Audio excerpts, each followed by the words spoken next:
जी की बेटी। सरल, सुशील और शांत, ये क्वालिटी थी सरस्वती की, जो कि शर्मा जी की बहू थी। क्या है बहू, जब देखो तब किचन में खटर पटर करती रहती हो, लेकिन खाने को कुछ देती ही नहीं। कैसी बात कर रही हो पीयूष की अम्मा? सुबह से 4 कप चाय, 2 बार नाश्ता और इतनी सारी बहू के हाथ की नमकीन तो खा चुकी हो, फिर भी ऐसा बोल रही हो? अरे कुछ तो डरो ऊपर वाले से। तभी वहाँ पीयूष आ जाता है। क्या है सरस्वती, इतनी देर लगती है क्या टिफिन बनाने में? एक काम है घर का तुम्हारे पास, वो भी नहीं कर पाती हो वक्त पर। आपका टिफिन टेबल पर रखा है और नाश्ता भी, बाकी का सामान बेड पर रखा है और अब मैं मंदिर जा रही हूँ। सरस्वती मंदिर चली जाती है। उसके जाने के बाद घर में, यार माँ, कैसी गवाह लड़के से शादी करा दिया है। मंदिर, पूजा, किचन और सास ससुर के सिवा इसे कुछ दिखता ही नहीं है कि कैसे खुद को स्मार्ट बनाकर रहना होता है, कैसे लोगों से जुड़ना है, बातें करनी है, ऐश करना है। अरे पैसा बचाओ, पैसा बचाओ, और कुछ आता ही नहीं इस लड़की को। जो क्वालिटी तू गलत तरीके से बता रहा है ना, दरअसल एक अच्छी गृहिणी की वही सारी अच्छाई होती है बेटा। घर को चलाना, समाज में इज्जत दिलाना और घर वालों का ख्याल रखना, और चाहिए ही क्यों? अरे क्यों नहीं चाहिए कुछ और? लड़की ऐसी होती है कि घर आए तो पूरा घर बदल कर रख दे, सभी को खुश रखे। लेकिन बहू के अंदर तो ये सारी क्वालिटी है ही नहीं। अरे खुश तो उन्हें रखा जाता है जो खुश रहना जानते हैं। तुम लोगों को तो कोई खुश नहीं कर सकता। पिताजी, अब आप ही लोग सोचिए, क्योंकि मैं किसी और से शादी करना चाहता हूँ। आप लोगों को बहू के साथ रहना है या मेरे साथ? क्योंकि मैं अब इसके साथ नहीं रह सकता। मैं बहू को नहीं छोड़ सकता। उसके मरते पिता को मैंने वादा किया था कि मैं उसे बेटी बनाकर रखूंगा। तो ठीक है ना माँ, तैयार कर ले अपना सामान, हम दोनों किसी और घर में रहने चलेंगे तेरी नई बहू के साथ। अरे हाँ बेटा, वही ठीक है, लेकिन मैं तेरे पिता के बिना भी तो नहीं रह सकती। तो मेरे बिना रह सकती हो? ठीक है, मैं अकेले ही चला जाता हूँ। बेटा वहाँ से चला जाता है, लेकिन सास का दिल नहीं लगता। बहू मंदिर से भी हो आती है और फिर, माँ, पिताजी, खाना लग गया है, खा लीजिए। हाँ हाँ, तुझे बस आता ही क्या है, खाना बनाना और खाना खिलाना। अरे सुन, मेरे सारे कपड़े पैक कर दे। क्यों माँ जी, कहीं जा रही हैं क्या?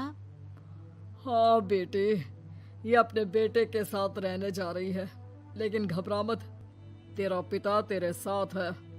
बहू समझ नहीं पाती कि उसके साथ हो क्या रहा है, लेकिन फिर ससुर उसे सारी बात बता देता है।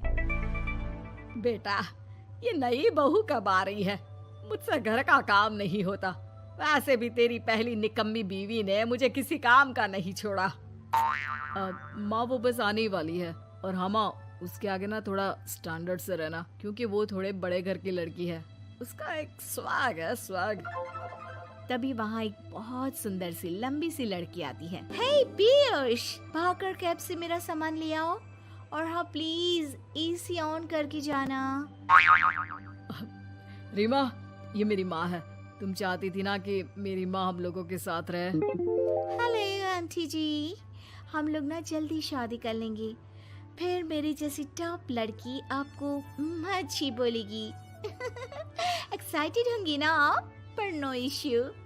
पीयूष, सामान ले आओ ना, एंड आंटी आप पानी ले आइए प्लीज। माँ को तो समझ में ही नहीं आता कि वो क्या करे। वो बहू के लिए पानी लेकर आती है तो उसका पैर पर्दे में फंस जाता है और वो गिर जाती है। ओहो, पूरा पानी गिरा दिया। कांच का ग्लास क्यों छूती है जब हाथ पैर नहीं चलते? कितनी मुश्किल से मैंने और पीयूष ने ये गृहस्थी बनाने की कोशिश की है। अरे पर तो क्या हो गया, एक गिलास ही तो टूटा है। अपने घर में तो रोज एक तोड़ती हूँ, लेकिन मजाल है सरस्वती कुछ कहे। और हाँ, मैं पानी वानी नहीं पिलाने वाली, मुझे ऐसी कोई आदत नहीं है। बहू हो, बहू की तरह रहो, समझी?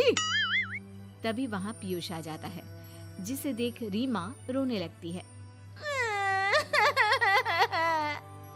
देख लो अपनी माँ को, रोटी सुना रही है। और अभी तो मैं आई हूँ, थक गई थी, बस पानी क्या मांग लिया। कह रही है बहू हो, बहू की तरह रहो।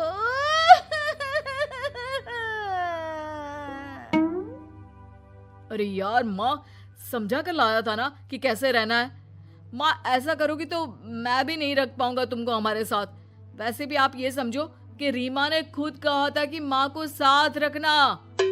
अरे हाँ हाँ बेटा, वो सिर्फ इसलिए कि मैं घर का सारा काम करूं, बैठे बैठे इस महारानी को खाना पानी दूं।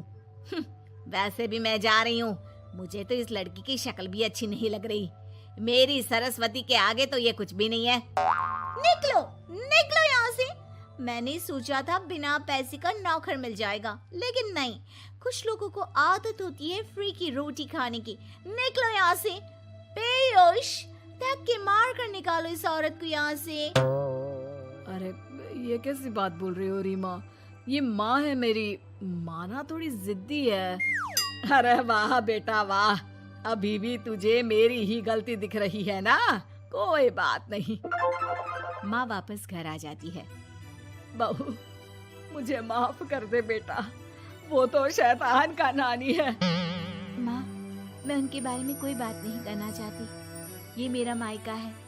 अब आप लोग मेरे माता पिता। मैं हमेशा यहीं रहकर आप लोगों की सेवा करूंगी। नहीं नहीं बेटा, हम करेंगे तेरी शादी किसी अच्छे लड़के से। अरे कोई जरूरत नहीं है, मैं देख कर आई हूँ जो हालत है ना पीयूष की, वहाँ नहीं टिकने वाला ज्यादा दिन। ना टिके वो उसकी मर्जी, लेकिन मेरी बेटी इतनी गई गुजरी नहीं है जो उसे कभी भी छोड़ो और कभी भी वापस आ जाओ तो वो तुम्हें अपना ले। अब ज्यादा ही हो रहा है आपका। माना मैंने गलत किया बहू के साथ, लेकिन वो उसका पति है। और फिर कहावत है ना, सुबह का भूला शाम को वापस आ जाए तो उसे भूला नहीं कहते। तभी वहाँ पीयूष आ जाता है। माँ, वो भूला आ गया, मुझे माफ कर दो। सरस्वती के जिस गुण को मैं सही नहीं मानता था, दरअसल जीवन को सही तरीके से जीने के लिए वही गुण होने चाहिए। मुझे माफ कर दो सरस्वती, मैं आज के बाद तुम्हें और पापा को छोड़कर कहीं नहीं जाऊंगा। और मुझे भी बेटा। बेटा जहन्नुम में भी जाए तो उसके साथ रहने को तैयार हो जाए, वही तो माँ होती है। मुझे माफ कर दो माँ।